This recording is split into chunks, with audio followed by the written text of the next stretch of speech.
My brothers and sisters, sometimes Allah allows everything in your life to collapse, not because He wants to punish you, but because He wants to rebuild you, better, purer, stronger. You cry over what you've lost, but Allah is preparing you for what you were meant to become. The Prophet ﷺ said, Allah does not look at your appearance or your wealth, but at your hearts and deeds. Sahih Muslim. So when your heart is shattered, it's often a sign that Allah wants to remove the old layers, the arrogance, the sins, the despair, and replace them with sincerity, humility, and tawakkul. How many times have we seen people hit rock bottom only to rise up with more iman than ever before? That broken moment may be the beginning of your true journey. The Quran reminds us in Surah Al-Baqarah 286. Allah does not burden a soul more than it can bear. So don't say, why me? Say, Ya Allah, guide me through this. Because when you let go of who you were, Allah shows you who you can become. And that version is far more beautiful than anything you've ever known. Why? The old you must be left behind.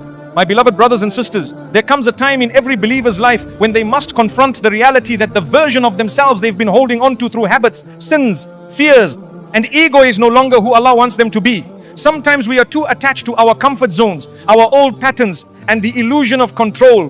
But Allah, in His infinite wisdom, sends gentle nudges, sometimes even painful jolts to wake us up. Why? Because you cannot walk into the future Allah has written for you while clinging to the baggage of the past. The Quran tells us in Surah Al-Anfal 8:53, indeed Allah will not change the condition of a people until they change what is in themselves. Change starts within. Often we fear letting go of who we used to be because it's familiar even if it's hurting us. I've met brothers and sisters who say, but this is just who I am. No, my dear ones, you are who you choose to become with the help of Allah. Islam is a faith of transformation. Look at Umar ibn al-Khattab, Rawanse, an enemy of Islam. Yet when he left his old self behind, he became one of the greatest leaders in Islamic history. His heart changed. His life changed. Allah changed him. And that's the beauty. When you release the old you for Allah's sake, He replaces it with something so much better. Not just in dunya, but in akhirah too. You see, we all carry wounds. We've made mistakes. We've spoken words. We regret.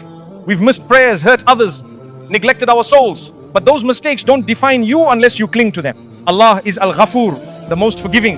The Quran says in Surah Az-Zumar 39:53, O my servants who have wronged themselves, do not despair of the mercy of Allah. Don't let shaitan trap you in guilt and shame.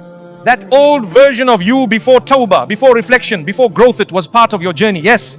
But it is not your destination. Leaving the old you isn't about perfection. It's about intention. It's about waking up one morning and saying, Ya Allah, I'm tired of being distant from you. I'm tired of chasing things that leave me empty. And then, step by step, you replace sin with salah, silence with dhikr, despair with dua. It doesn't happen overnight. No garden grows in a day. But with sincere effort and the mercy of Allah, you begin to feel something shift inside. Peace, purpose, a gentle light returning to the heart. That is the mercy of your Rabb at work. I often remind myself and others, the pain of letting go is temporary, but the pain of staying stuck can last a lifetime. Think of the caterpillar. If it resists transformation, it never becomes the butterfly. So many of us are stuck in stages that Allah meant us to outgrow. And sometimes, to help us move forward, He removes people, breaks our routines, or even allows heartbreak. But remember, every hardship comes with ease. Every storm carries a lesson. And every breakdown may just be the beginning of your spiritual breakthrough. So my brothers and sisters, don't be afraid to say goodbye to the old you. Say goodbye to the sins, the pride, the grudges, the laziness in worship.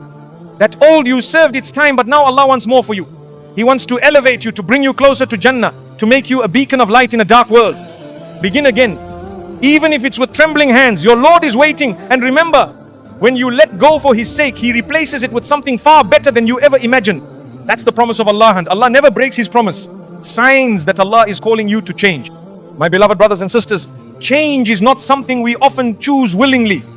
Many of us become attached to the life we know, even if that life is slowly drifting us away from Allah. But Allah, in His infinite mercy, sends signs, subtle and sometimes very direct, to shake us gently, to remind us you are meant for more.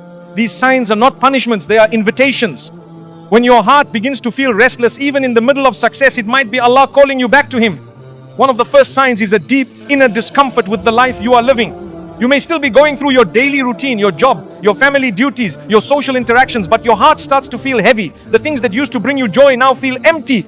This is not depression. This is your soul craving a return to its creator. The Quran says, indeed, in the remembrance of Allah do hearts find rest. Surah Ar-Ra'd 13:28. If your heart is restless, Perhaps it is being pulled toward remembrance. Another clear sign is when you begin to feel guilt over your sin seven, those you used to ignore. You may suddenly feel uneasy listening to music that once gave you pleasure, or skipping prayers you used to delay without thought. This guilt is a gift. It means your heart is still alive. The Prophet ﷺ said, if your good deed makes you happy and your bad deed makes you sad, then you are a believer. That feeling is Allah softening your heart before it hardens. Sometimes the sign comes in the form of loss or hardship. A relationship ends. A job is taken away. Your health takes a turn. At first you may ask, why is this happening to me?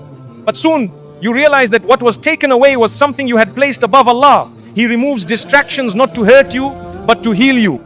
In Surah Al-Baqarah 2:216, Allah tells us, but perhaps you hate a thing and it is good for you. Trust that every detour is a redirection to something better, especially spiritually. Another sign is when Allah starts sending reminders through others. You hear a khutbah that touches your heart. A friend shares a verse that speaks directly to your situation. You randomly hear a lecture online that feels like it was meant just for you. These are not coincidences, these are divine appointments. Allah says in Surah An-Nur 24:35, Allah is the light of the heavens and the earth. When He wants to reach you, He'll shine His light even through the words of others. There may also come a moment when you feel exhausted with worldly pursuits. No matter how much money, fame or comfort you gain, there's a strange hollowness inside. That's because your soul was not created for this dunya, it was created to worship and return to Allah.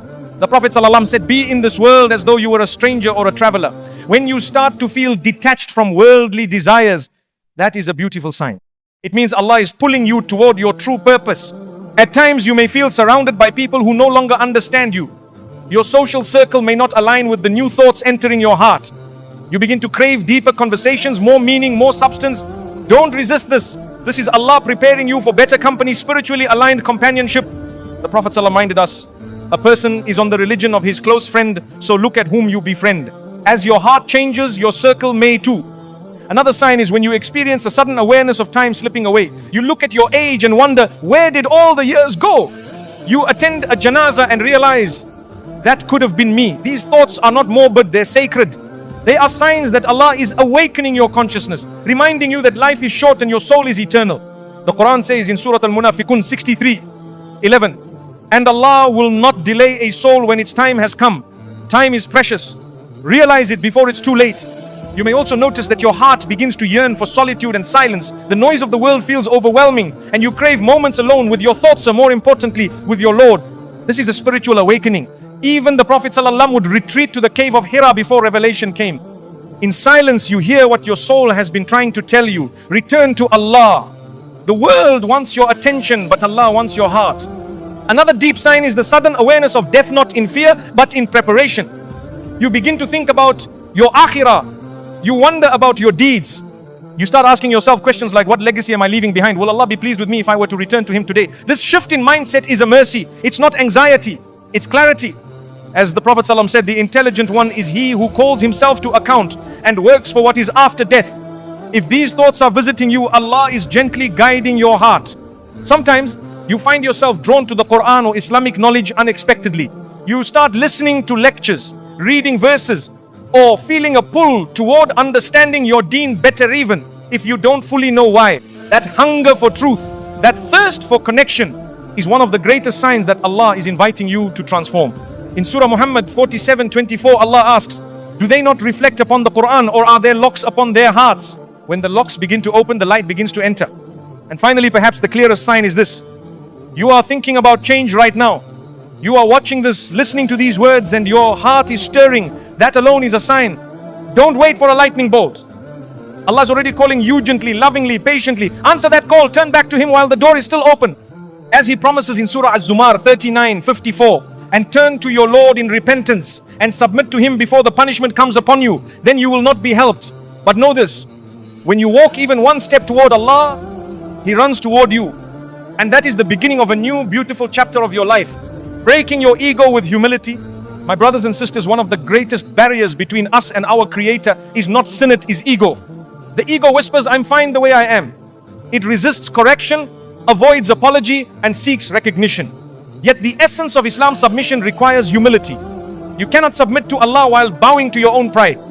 In Surah Al-Furqan 25:63, Allah beautifully describes His true servants. The servants of the Most Merciful are those who walk upon the earth humbly, Humility is not weakness. It is strength, refined. The ego does not like to be questioned. It defends itself even when wrong. It refuses to admit mistakes. And worse, it resents those who correct it. But look at the example of our Prophet ﷺ. Despite being the best of creation, he was the most humble of all. He mended his own clothes, sat with the poor, and never raised himself above others. He once said, "No one humbles himself for the sake of Allah except that Allah raises him."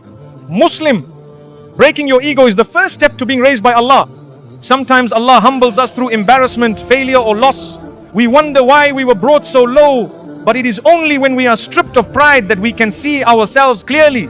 That's not a fall, it's a mercy. It's Allah inviting us to release the illusion of control. In Surah Ash-Shura 42:30, Allah says, "Whatever affliction befalls you is because of what your hands have earned."